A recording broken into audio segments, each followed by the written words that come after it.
Been all around the world. Please welcome Blackie Lawless from the group WASP. Thank you. You've sold 1 million copies of your first album in America, England, and Japan. Obviously, very big there because you've just come down from there. Yeah, the people there are all about 4 feet tall, so we're very big when we go. Very big. Yeah, you'd be looking out over the audience. Where are they? WASP is not that well known here, though. You're still fairly fresh as a name. Can you just, when we sort of getting to know you on a Saturday morning, if that's all right? WASP has a few outposts left, and Australia is one of them. Is one of them, yeah. And the object for any rock and roll band that cares about their fans worldwide is to come and break down any barriers that are left existing. And that's one of the reasons I'm here at this point. We have tentative plans to come back in February to tour Australia. Good. We start a Japanese tour February 6th, and we'll be there for 2 weeks, so we're going to swing down here after that. Like I said, the object is to come down and remove any existing barriers that are left. And at that point, you go around once a year. It's like a policing action from country to country just to make sure everything is tidy and in its place. So how long ago did you form WASP? About 3 years ago. And I've got a kind of a situation that's a little unusual. I put a bunch of people together that nobody else wanted. They're great musicians, but for one reason or another, they had personal problems and things like that. I put a bunch of gangsters and hoodlums together, and I formed this type of an outfit. And you give those kind of people some sort of common cause or goal to believe in, and it's amazing what kind of chemistry you can develop. Oh, yeah. You have an outrageous sort of, well, it precedes you, this outrageousness, the whole band, in fact. Have you been barred from playing in any places that you've been in? Well, we got to Ireland last year, and they wouldn't let us in. So we decided to go over to Britain instead, and so I got off the airplane, and the press was there to meet us. And I was walking through by a newsstand, and I saw this big ad on the front page of the newspaper. It says, American Sex and Blood Rock Act banned from America. And I couldn't see who it was. I could only see the headline. And I thought, God, we have competition already? You know, I pulled the thing up out of the record. God, it's us, you know. So we didn't know some of the shows had been canceled till we've been there. What we did is we created a type of theater called psychodrama, which is designed to get the audience involved as much as possible. And it's a type of theater that was designed to get people really excited. In other words, we're giving them more bang for their buck, so to speak. Right. And because of that, it's been perceived to be unusual or highly unusual in people's eyes that really don't understand it. What we're doing, I call electric vaudeville. We're not doing anything really different.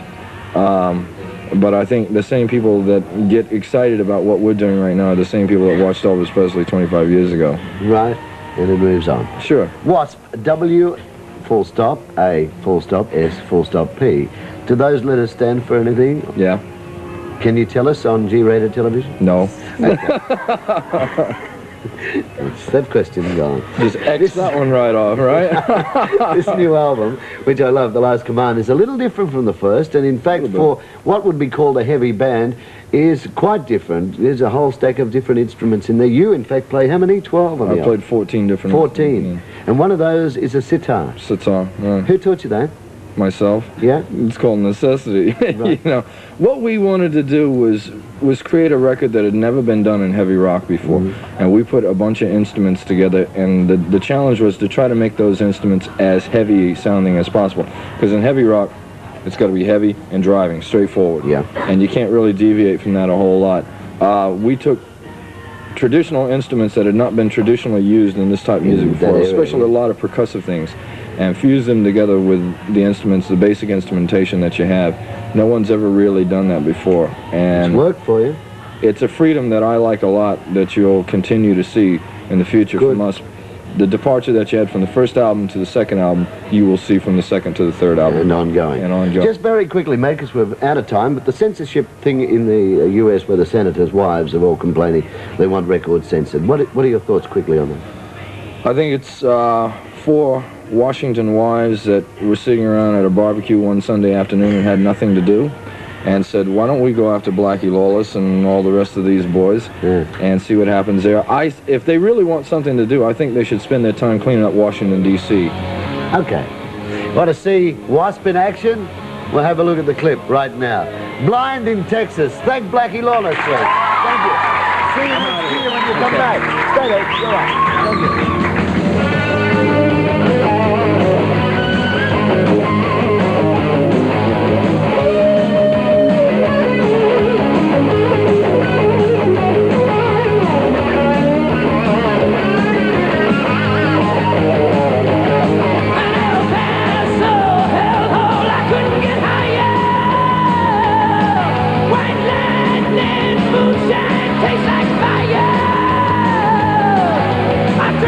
Thank till I couldn't see. I fell on the floor when I said his. I'm blind in Texas.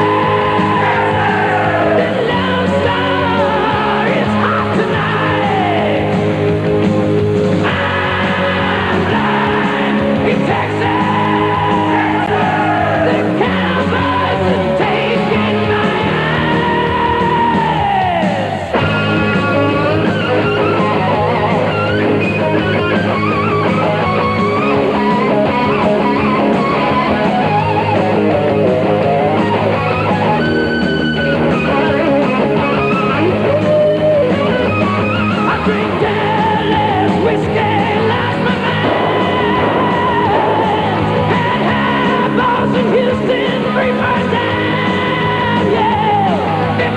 starts to spin, loaded on tin. I fell out the door. What I said is, I'm blind in Texas. The Lone Star is hot tonight. I'm blind in Texas. The cowboys have taken my eyes. San Antonio.